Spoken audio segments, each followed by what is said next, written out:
नमस्कार। माननीय अध्यक्ष महोदय जी, आज आपने मुझे इस सभा में बोलने का मौका दिया, इसके लिए मैं आपकी बहुत बहुत आभारी हूँ।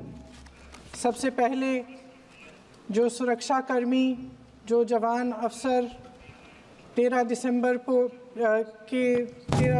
को संसद की सुरक्षा के लिए शहीद हुए, उनके प्रति मैं श्रद्धांजलि व्यक्त करना चाहती हूँ।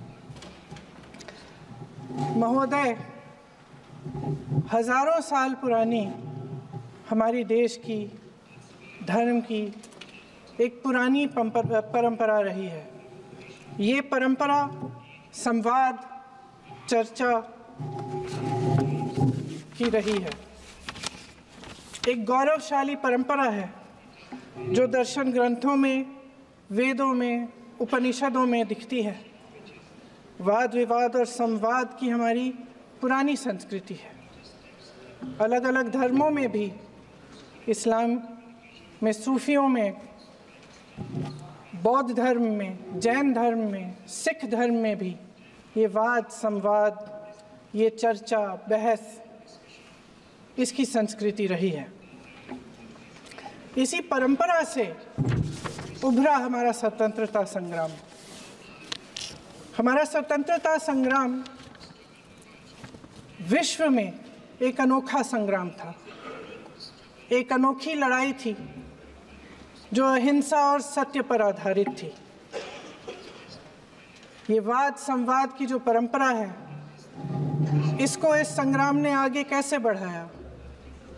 क्योंकि ये जो संग्राम था, ये जो लड़ाई थी हमारी आज़ादी के लिए, एक बेहद लोकतांत्रिक लड़ाई थी। इसमें देश के किसान, देश के जवान, देश के मजदूर, देश के अधिवक्ता, देश के बुद्धिजीवी, चाहे किसी भी जाति के हों, चाहे किसी भी धर्म के हों, चाहे किसी भी भाषा को बोलते हों, सब इस स्वतंत्रता संग्राम में शामिल हुए। सब ने हमारे देश की आज़ादी की लड़ाई लड़ी।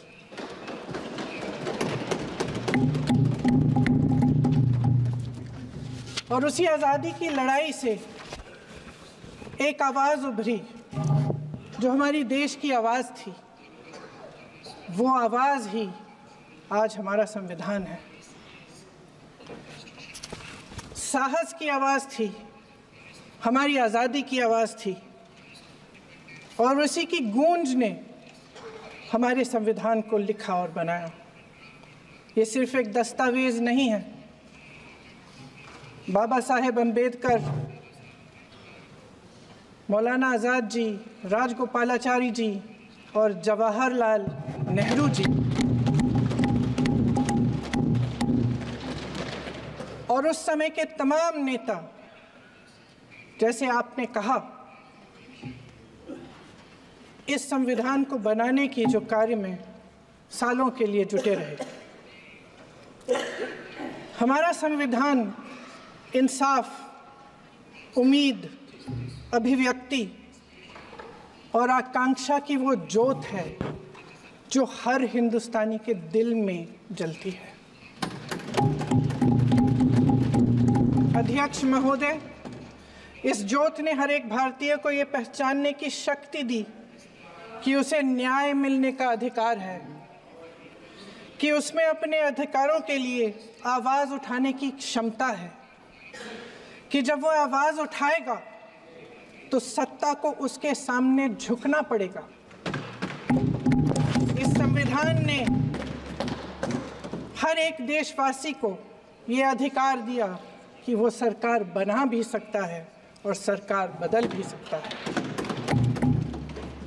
ये ज्योत जो हर हिंदुस्तानी के दिल में जलती है, उसने हर हिंदुस्तानी को ये विश्वास दिया कि देश की संपत्ति में, देश की दौलत में, संसाधनों में उसका भी हिस्सा है, कि उसे एक सुरक्षित भविष्य की उम्मीद का अधिकार है, कि देश बनाने में भी उसकी भागीदारी है। उम्मीद और आशा की ये ज्योत मैंने देश के कोने कोने में खुद देखी है। उन्नाव में मैं एक रेप पीड़िता के घर गई।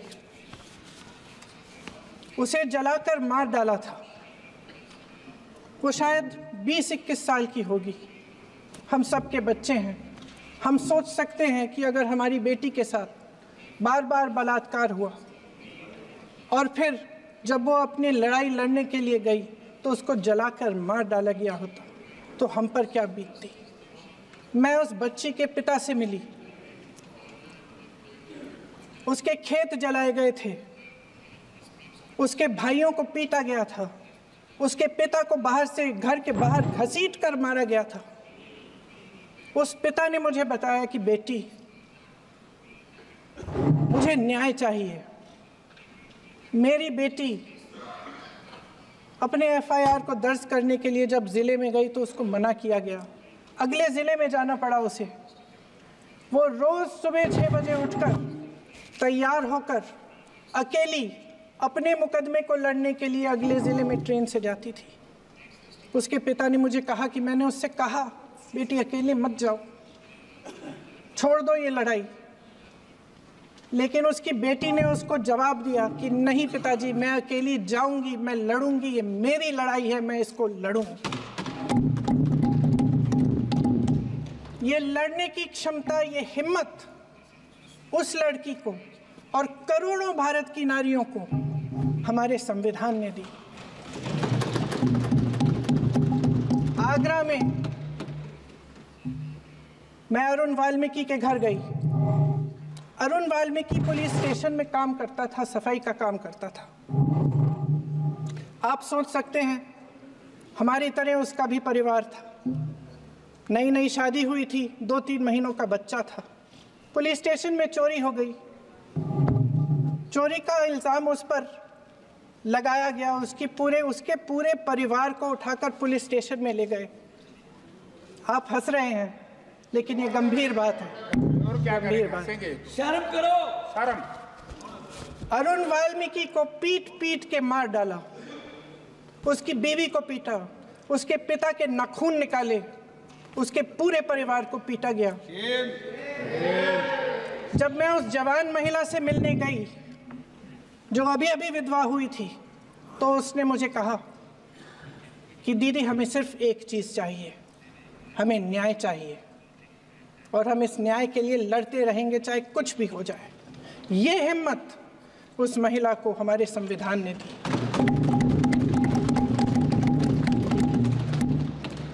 संभल के कुछ लोग आए थे हमसे मिलने जो मृतकों के परिवार के सदस्य थे। उसमें 2 बच्चे थे, अदनान और उज़ैर। अब सुनिए। उसमें 2 बच्चे थे, अदनान और उज़ैर। एक बच्चा मेरे बच्चे की उम्र का है, दूसरा उससे छोटा 17 साल का है। दर्जी के बेटे थे। दर्जी का एक ही सपना था कि वो अपने बेटों को पढ़ाएगा, लिखाएगा। एक बेटा डॉक्टर बनेगा, एक बेटा भी सफल होगा दूसरा बेटा भी अपने जीवन में सफल होगा। उनके पिताजी हर रोज़ उनको स्कूल छोड़ते थे। उस दिन भी स्कूल छोड़ने के बाद अपनी दुकान में चले गए। उन्हें पता नहीं था कि विवाद हो रहा है। उन्होंने भीड़ देखी, घर आने की कोशिश की तो पुलिस ने गोली से मार डाला। वो 17 साल का बच्चा अदनान मुझसे कहता है, वो 17 साल का बच्चा अदनान मुझसे कहता है कि मैं बड़ा होकर डॉक्टर बन के दिखाऊंगा, मैं अपने पिता का सपना साकार करूंगा। ये सपना, ये आशा उसके दिल में हमारे संविधान ने डाली। अध्यक्ष महोदय, हमारे देश के करोड़ों देशवासियों के संघर्ष में, अपने अधिकारों की पहचान में, इनकी कठिन से कठिन परिस्थितियों से लड़ने की अपार हिम्मत में और देश से न्याय की अपेक्षा में हमारे संविधान की ज्योत जल रही है।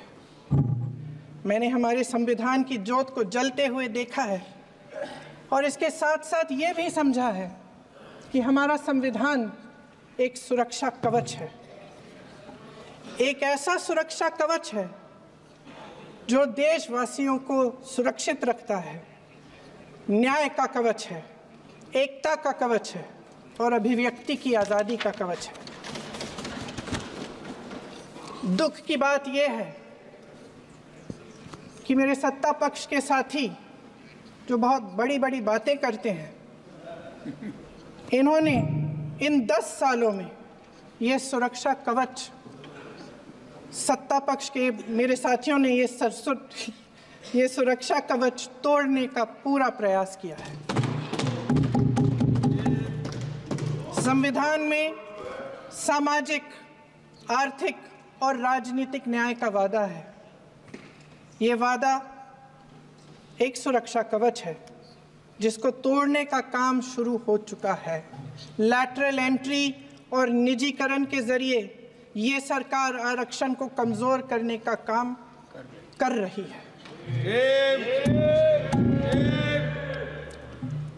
अगर लोकसभा में ये नतीजे नहीं आए होते तो ये संविधान बदलने का काम भी शुरू कर लेते।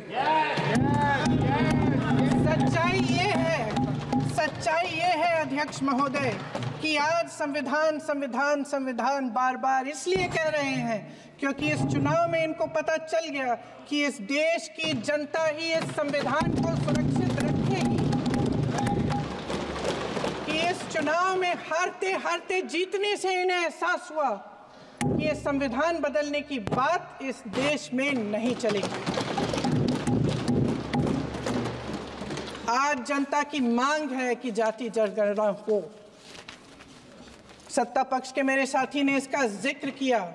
ये जिक्र भी आज इसलिए हो रहा है क्योंकि चुनाव में ये नतीजे आए। ये जाति जनगणना इसलिए जरूरी है ताकि हमें पता चले कि किसकी क्या स्थिति है और नीतियां उस हिसाब से बने।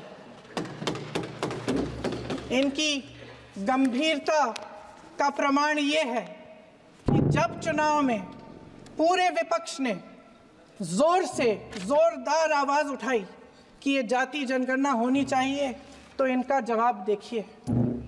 इनका जवाब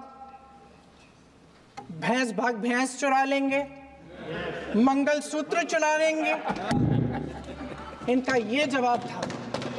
ये गंभीरता है इनकी जाति जनगणना पर। महोदय, हमारे संविधान ने आर्थिक न्याय की नींव डाली, किसानों, गरीबों और को जमीन बांटी, भूमि सुधार किया, जिसका नाम लेने से कभी कभी आप झिझकते हैं और कभी कभी उनका नाम धड़ाधड़ इस्तेमाल किया जाता है अपने आप को बचाने के लिए। उन्होंने HAL, BHEL, SAIL, GAIL, ONGC, NTPC, railways, IIT, IIM, oil refineries, तमाम PSU बनाए। अध्यक्ष महोदय, उनका नाम पुस्तकों से मिटाया जा सकता है, उनका नाम भाषणों से मिटाया जा सकता है, लेकिन जो उनकी भूमिका रही इस देश की आज़ादी के लिए और इस देश के निर्माण के लिए, वो इस देश में से कभी मिटाया नहीं जा सकता। 75 सालों में जनता का भरोसा रहा कि नीतियां बनेंगी तो जनता की भलाई के लिए बनेंगी। जल जंगल जमीन का अधिकार मिला आदिवासी भाई बहनों को। इंदिरा जी ने बैंकों का राष्ट्रीयकरण करवाया, खदानों का राष्ट्रीयकरण कराया। कांग्रेस और यूपीए की सरकारों में शिक्षा का, भोजन का अधिकार मिला। 75 सालों में जनता का भरोसा मिला। पहले संसद चलती थी तो जनता की उम्मीद होती थी कि सरकार महंगाई और बेरोजगारी पर चर्चा करेगी, कोई उपाय निकालेगी, कोई रास्ता निकालेगी। लोग मानते थे कि अगर कोई नई आर्थिक नीति बनेगी तो देश की अर्थव्यवस्था को मजबूत बनाने के लिए बनेगी, तो भारतीय बाजार को मजबूत बनाने के लिए बनेगी, उनके भविष्य को मजबूत बनाने के लिए बनेगी। किसान और आदिवासी भाई बहन भरोसा करते थे कि यदि ज़मीन के कानून में संशोधन होगा तो उन्हीं की भलाई के लिए होगा। आप नारी शक्ति की बात करते हैं। आज चुनाव की वजह से शायद इतनी बातचीत हो रही है नारी शक्ति के बारे में, क्योंकि हमारे संविधान ने महिलाओं को ये अधिकार दिया, उनकी शक्ति को परिवर्तित किया वोट में, और आज आपको पहचानना पड़ रहा है कि महिलाओं के बिना, कि नारी शक्ति के बिना ये सरकारें नहीं बन सकती हैं। इसीलिए आज आप नारी शक्ति की बातें दोहरा रहे हैं। जो आप नारी शक्ति का अधिनियम लाए हैं उसको लागू क्यों नहीं करते? वो 10 साल बाद लागू क्यों होगा? क्या आज की नारी 10 साल इंतजार करेगी उसके लागू करने के लिए? क्या बात है, क्या बात है।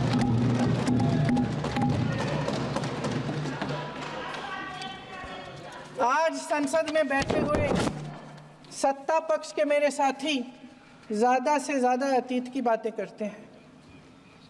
1921 में क्या हुआ, कब हुआ, नेहरू जी ने क्या किया। अरे वर्तमान की बात करिए, देश को बताइए आप क्या कर रहे हैं, आपकी जिम्मेदारी क्या है? कि सारी जिम्मेदारी जवाहरलाल नेहरू की है।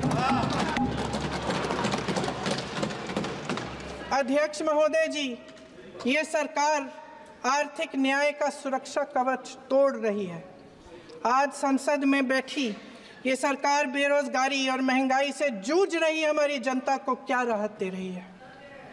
कृषि के कानून भी बड़े बड़े उद्योगपतियों के लिए बन रहे हैं। सही एमएसपी को छोड़िए, डीएपी तक नहीं मिल रहा है।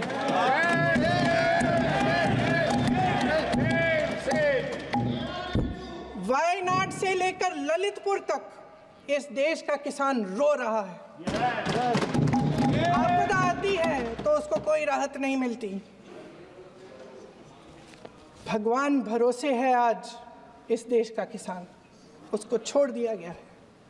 आज हिमाचल में देखिए, जितने भी कानून बने हैं वो सब बड़े बड़े उद्योगपतियों के लिए बन रहे हैं। हिमाचल में जो सेब उगता था उसके जो छोटे छोटे किसान हैं वह रो रहे हैं, क्योंकि एक व्यक्ति के लिए सब कुछ बदला जा रहा है। सुनने की हिम्मत रखो।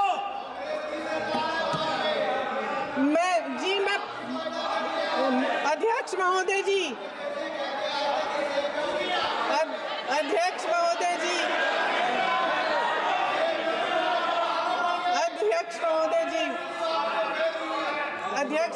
जी, अडानी जी को सारे कोल्ड स्टोरेज प्रदेश की सरकार ने नहीं दिए। अडानी जी को सारे कोल्ड स्टोरेज आपकी सरकार ने दिए। देश देख रहा है कि एक व्यक्ति को बचाने के लिए 142 करोड़ देश की जनता को नकारा जा रहा है। सारे बिजनेस, सारे संसाधन, सारी दौलत, सारे मौके एक ही व्यक्ति को सौंपे जा रहे हैं। सारे बंदरगाह, एयरपोर्ट्स, सड़कें, रेलवे का काम, कारखाने, खदानें, सरकारी कंपनियां सिर्फ एक व्यक्ति को दी जा रही है। जनता के मन में हमेशा ये विश्वास होता था कि अगर कुछ नहीं है तो संविधान हमारी सुरक्षा करेगा, मगर आज आम लोगों के बीच ये धारणा बनती चली जा रही है कि सरकार सिर्फ अडानी जी के मुनाफे के लिए चल रही है। देश में बहुत तेजी से गैर बराबरी बढ़ रही है। जो गरीब है वो और गरीब हो रहा है, जो अमीर है वो और अमीर हो रहा है। इस सरकार ने आर्थिक न्याय की भी सुरक्षा कवच तोड़ दिया है। राजनीतिक न्याय की जब बात होती है, मेरे सत्ता पक्ष के साथी आज खड़े हुए और तमाम गिनती करने लग गए कि ऐसा हुआ वैसा हुआ, 1975 में जो हुआ। तो सीख लीजिए ना, आप भी सीख लीजिए। आप भी अपनी गलतियों के लिए माफी मांग लीजिए। आप भी बैलेट पे चुनाव कर लीजिए। दूध का दूध, पानी का पानी हो जाएगा। आप राजनीतिक न्याय की बात करते हैं, सरकारों को पैसों के बल पर गिरा देते हैं।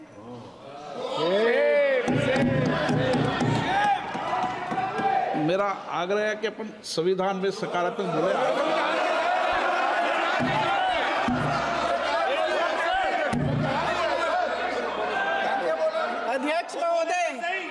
अध्यक्ष महोदय, सत्ता पक्ष के हमारे साथी ने एक उदाहरण दिया उत्तर प्रदेश की सरकार का, तो मैं भी एक उदाहरण दे देती हूँ महाराष्ट्र की सरकार का। मैं भी एक उदाहरण दे देती हूँ हिमाचल की सरकार को तोड़ने की कोशिश किसने की, पैसों के बल पे की, गोवा की सरकार। तमाम उदाहरण है। राजस्थान की क्या ये सरकारें जनता ने नहीं चुनी थी? क्या संविधान इन पर लागू नहीं था? पूरी देश की जनता जानती है कि इनका हंसती है, जानती है कि इनके यहाँ तो वॉशिंग मशीन है।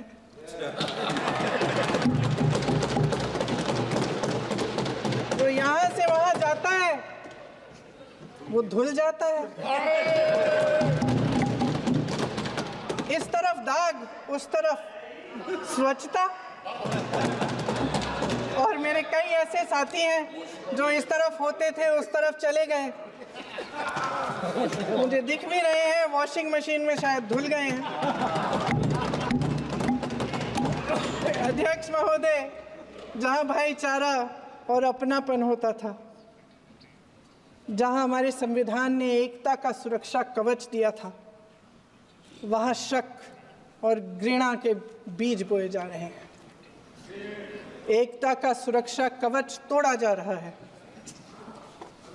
प्रधानमंत्री जी यहाँ सदन में संविधान की किताब को यूं माथे से लगाते हैं, लेकिन संभल में, हाथरस में, मणिपुर में जब न्याय की गुहार आती है, उठती है, तो उनके माथे पे शिकन तक नहीं आता।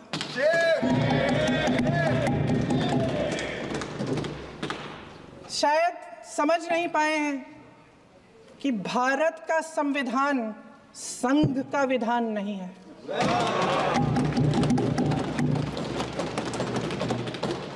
भारत के संविधान ने हमें एकता दी, हमें आपसी प्रेम दिया। उस मोहब्बत की दुकान जिस पर आपको हंसी आती है, उसके साथ करोड़ों देशवासी चले। करोड़ों देशवासियों के दिल में एक दूसरे के लिए प्रेम है, घृणा नहीं है।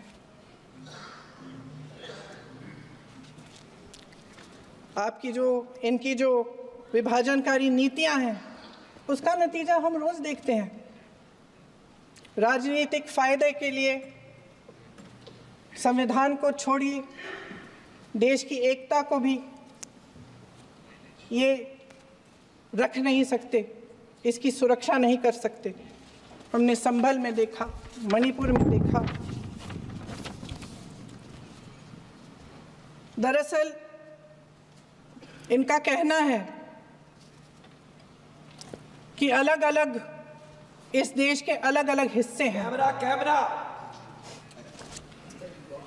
लेकिन हमारा संविधान कहता है कि ये देश एक है और ये देश एक रहेगा। जहां खुला विवाद होता था, अभिव्यक्ति का सुरक्षा कवच होता था, इन्होंने भय का माहौल पैदा किया है। सत्ता पक्ष के मेरे साथी अक्सर 75 सालों की बात करते हैं, लेकिन इन 75 सालों में ये उम्मीद, आशा, ये अभिव्यक्ति की ज्योति कभी थमी नहीं, कभी बुझी नहीं। इस देश की जनता ने खुलकर आलोचना की, निडर होकर धरने किए, प्रदर्शन किए। जब जब जनता नाराज हुई, तब तब सत्ता को ललकारा, उसे चेतावनी दी, बड़े से बड़े नेताओं को कटघरे में खड़ा किया, उनसे जवाब मांगा, न्याय मांगा। इस देश के छोटे छोटे से नुक्कड़ की दुकानों में, चाय की दुकानों में, इस देश के घरों में, गलियों में, मोहल्लों में, अखबारों में, प्रकाशन घरों में न्यायपालिकाओं में चर्चा कभी बंद नहीं हुई। लेकिन आज ये माहौल नहीं है। आज जनता को सच बोलने से डराया जाता है, धमकाया जाता है। पत्रकार हो या विपक्ष का नेता हो या किसी यूनिवर्सिटी का प्रोफेसर हो, छात्र संघ हो या कर्मचारियों का संगठन हो, सबका मुंह बंद कराया जाता है। किसी पे ईडी, किसी पे सीबीआई, किसी पे इनकम टैक्स, फर्जी मुकदमे लगवाए जाते हैं, जेल में डाल दिया जाता है। विपक्षी नेताओं को जेल में डाल दिया जाता है, उनको सताया जाता है। किसी को नहीं छोड़ा इस सरकार ने। देशद्रोही कह के उत्तर प्रदेश में मुझे याद है कुछ अध्यापिकाएं प्रदर्शन कर रही थी, उन पर मुकदमा डाल दिया देशद्रोही का, उन्हें देशद्रोही कह दिया। इन्होंने देश का पूरा माहौल भय से भर दिया है। इनकी मीडिया की मशीन झूठ फैलाती है, तरह तरह के आरोप लगाती है, और शायद वह भी भय में ही है। महोदय, मैं इस सदन को याद दिलाना चाहती हूँ कि ऐसा डर का माहौल देश में अंग्रेजों के राज में था। जब इस तरफ बैठे हुए गांधी की विचारधारा वाले लोग आज़ादी की लड़ाई लड़ रहे थे और उस तरफ वाली विचारधारा वाले लोग भय में रहकर अंग्रेजों के साथ साठ-गांठ कर रहे थे। लेकिन अध्यक्ष महोदय, भय का भी अपना स्वभाव होता है। भय फैलाने वाले हमेशा भय का खुद शिकार बन जाते हैं। ये प्रकृति का नियम है। आज इनकी भी यही हालत हो गई है।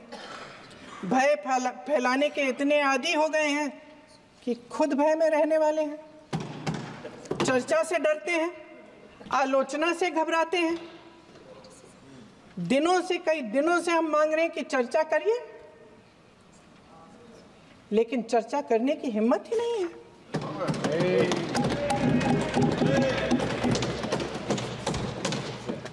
एक कहानी होती थी अध्यक्ष महोदय, शायद बचपन में आपने भी सुनी होगी।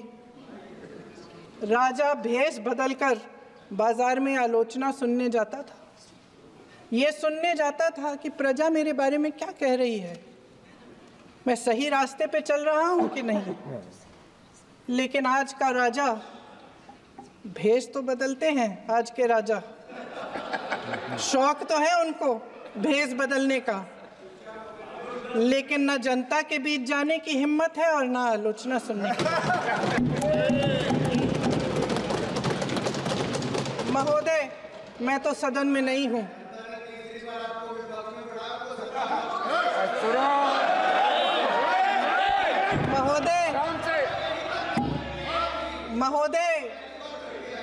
महोदय, जनता में बहुत विवेक है, ये सही है।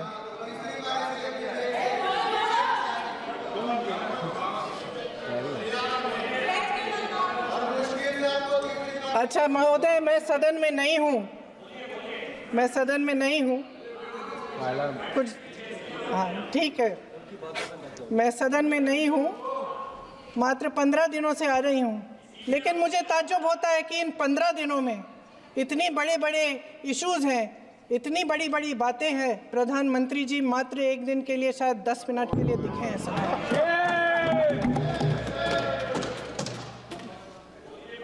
बात यह है अध्यक्ष महोदय जी कि ये देश भय से नहीं, साहस और संघर्ष से बना है। इसको बनाने वाले देश के किसान, जवान, देश के करोड़ों मजदूर और गरीब जनता है। संविधान इनको साहस देता है। मेहनती मिडिल क्लास है और इस देश के जो करोड़ों देशवासी हैं, जो रोजाना भयंकर परिस्थितियों का सामना करते हैं, उनको साहस देता है। वायनाड में जो आपदा आई, उसमें एक छोटा लड़का था 17 साल का। 6 घंटों के लिए उसने अपनी माँ को बचाने की कोशिश की। 6 घंटों के लिए आप सोच सकते हैं कि अगर नदी की धारा बह रही है नाराज है। आप अपनी माँ को पकड़े हो, 6 घंटों के लिए पकड़े रखते हो कि मेरी माँ बच जाएगी, और अंत में वो माँ भी बह जाती है। उस लड़के का साहस, उन महिलाओं का साहस जो पीड़ित हैं लेकिन फिर भी अपनी लड़ाई लड़ रहे हैं, उन संभल के बच्चों का साहस जिनके पिताजी अभी अभी गुजर गए लेकिन फिर भी उनके सपनों को साकार करने की हिम्मत है, उनका साहस है। वो साहस इस संविधान ने दिया है।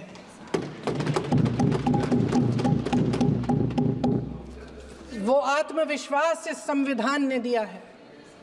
ये देश भय से नहीं चल सकता, ये देश साहस से ही चलेगा।